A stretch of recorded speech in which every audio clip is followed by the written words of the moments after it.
thrusting activities. So, I've done this with heaps of groups and it's always hilarious. So we're going to spell out our name in thrusts. So cat, I would go K. Hey. So, does anyone want us to spell out their name? If you've got a long name, just do a long thrust, or you want to just shorten your name, just go ahead. Facial expression is optional. Do we do it at the same time? You should be filming this shit.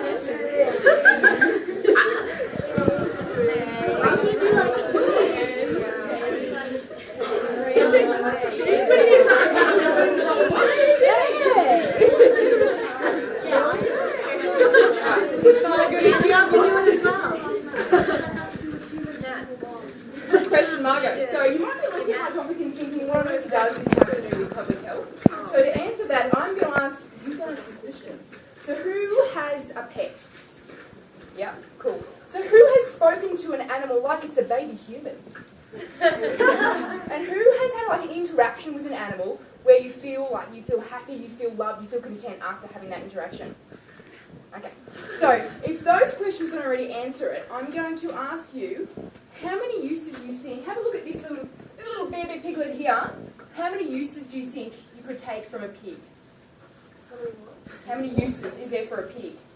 7. Like bacon, it's a movie star, it's We're babe. talking about this, it's like 53 or something ridiculous. Any more guesses? Pork. Cuddles. Cuddles, yeah. Yeah. Bacon, yeah. Yeah. So, Or healing purposes. yeah, healing purposes. So there are 185 uses for pigs. So, some favourites here, some crayons, paper, washing powder. So all of you at some stage would have interacted with a pig when you had no idea. So the point of this is, not only were animals the reason why our brains have evolved to be the highly functioning humans that we are today, we also, even if we don't realise, we interact with them every single day. So we interact with them in a range of different ways. So we've used them for transport, we eat them, we've used them in war, there's lots of different products made from animals, we test on them, we use them for fighting, to guard, we've used them to transport things, and we use them for entertainment. As well as these ones, we also have something called the human-animal bond benefits. So, we know, as well as those ones that I just mentioned, there's heaps of other benefits of interacting with animals. So pet owners are less likely to suffer from depression than those without pets. People with pets have lower blood pressure in stressful situations than those without pets. Playing with a pet can help raise serotonin levels, which will calm and relax. Pet owners have lower cholesterol levels. Heart attack patients with pets survive longer than those without pets. Pet owners over 65 make 30% fewer visits to doctors. They increase exercise, they provide companionship, they help meet new people. I don't know if you've walked your dog and you've had a convo with someone that you would never normally have a conversation with. They reduce anxiety. Just even by touching a pet, your stress levels can decrease. They add structure and routine to your life. So say if you're feeling depressed or something, you still have to get up and feed and walk your dog. So all of these benefits has led to a field of study called human-animal bond or human-animal interaction. So there's two types of this is enacted. We've got animal-assisted activities, which is just like owning a dog and then coming home and your dog going berserk, and you just getting that rush. That's an animal-assisted activity. And animal-assisted therapies is when you're interacting with an animal, there's a therapeutic goal. So say animals going into a children's hospital to help the children with, say, pain management or increased movement. So to do a bit of a comparison about the scene in Australia, although as I think everyone's presentations has really found it's really hard to compare. So more than 63% of Australian households own a pet, 63 have dogs, and 26% own cats. Australia has a similar pet ownership percentage to the US, but the US is the highest incident of pet ownership in the world. In about 2/3 of cases, the woman is the main carer and decision maker of the animal. 91% of pet owners report feeling really close to their pet, so that's sort of more evidence about that pets are part of, like, an integral part of the family unit. More than 83% of Australians have had a pet at some point in their life, and data collected shows that the dog population is about stable, but that cat ownership is increasing. for those as well as these stats, we've got a broad range of local, state and federal animal welfare rights and lobby groups. We've got really good, we've got adequate animal welfare legislation, and we've got compulsory registration, which is why these stats are probably relatively, we can probably go, yeah, that's probably the case. Also, if you search, say, animal-assisted therapies in Australia on an internet or on like a library catalogue, you'll find literally thousands of cases of this. So animal-assisted activities and interventions are really popular in Australia, and they're quite now mainstream in settings like schools and hospitals and prisons. In Mexico, they've got 18 million pets, 17.5 million dogs, not as many cats, limited animal welfare rights and lobby groups, minimal animal welfare legislation. They don't have compulsory registration. So these numbers, who knows really what the real number is? That's why it's really, really hard to compare those numbers with Australia. And it's really interesting, I guess, and forms more like a part of the scene of how they value animals if they don't have these compulsory registrations. Mexicans have a really long and entwined history with animals. Lots of the gods that ancient Mexicans, like the Aztecs and the Toltecs, worshipped were gods. Up here is a list of their gods, and lots of them are animals. They also believe that when you died, you needed to sacrifice an animal that was the process to go into the afterlife. They're great companions and friends and guard dogs. But as well as this, an interesting fact that I found was Mexicans, the fourth top reason Mexicans own a pet, not an animal, is to eat. Whereas in Australia, that doesn't register at all. So there's a difference, obviously, a mindset between what a pet is and what an animal is. But in Mexico, those lines are a bit more blurred. So we would never say, I'm going to buy that chihuahua to eat.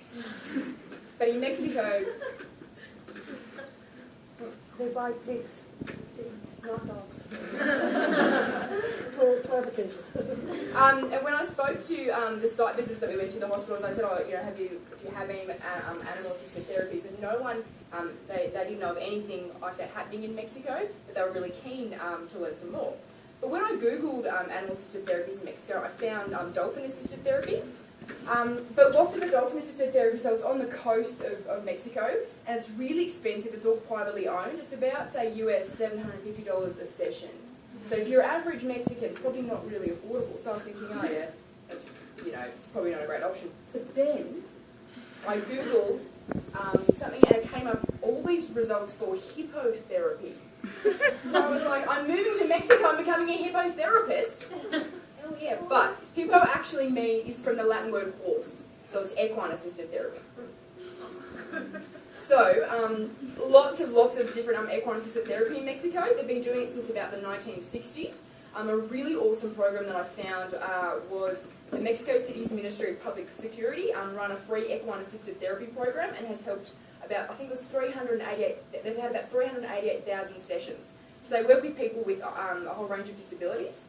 They've got 24 therapists and 40 trained horses. So every week they run these classes for free in Mexico City.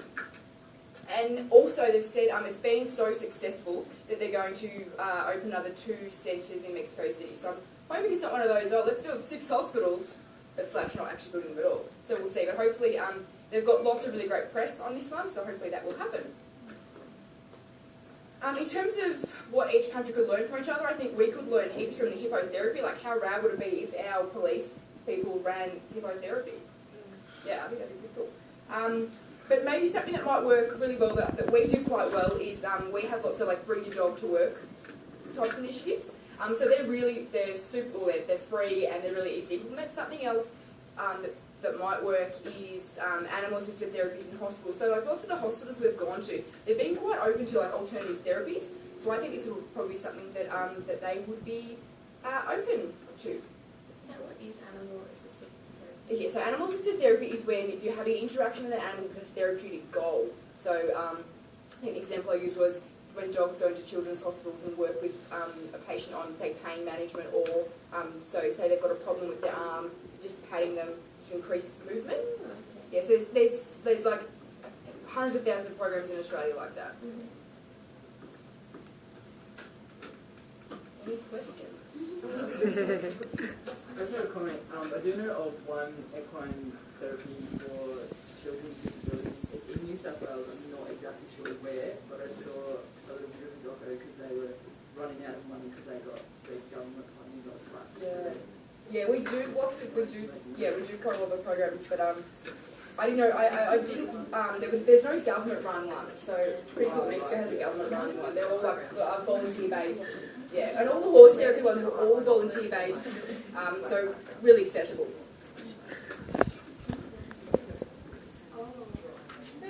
Do you know, this is in Australia, is it hard to get the hospitals to let like dogs in and they're not like super paranoid? If you've got the right, if you've got the right sort of procedures in place, it's pretty easy. So lots of different groups already have, here's a manual that you can take that will say all the sort of the processes that you need to put in place to be safe for my dog.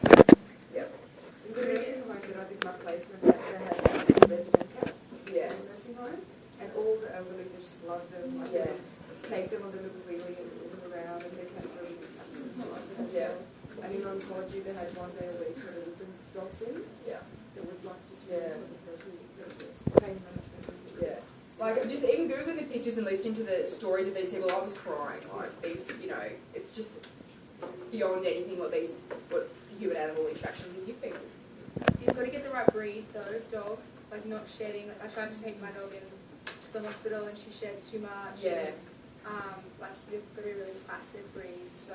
yeah, they've got to be, like, temperament tested. Yeah, exactly, and, like, not shedding and so, yeah.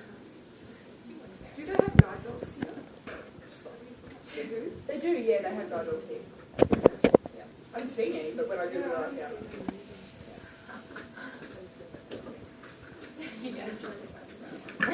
I'm going to try this one. Okay, any more questions? No, that was great.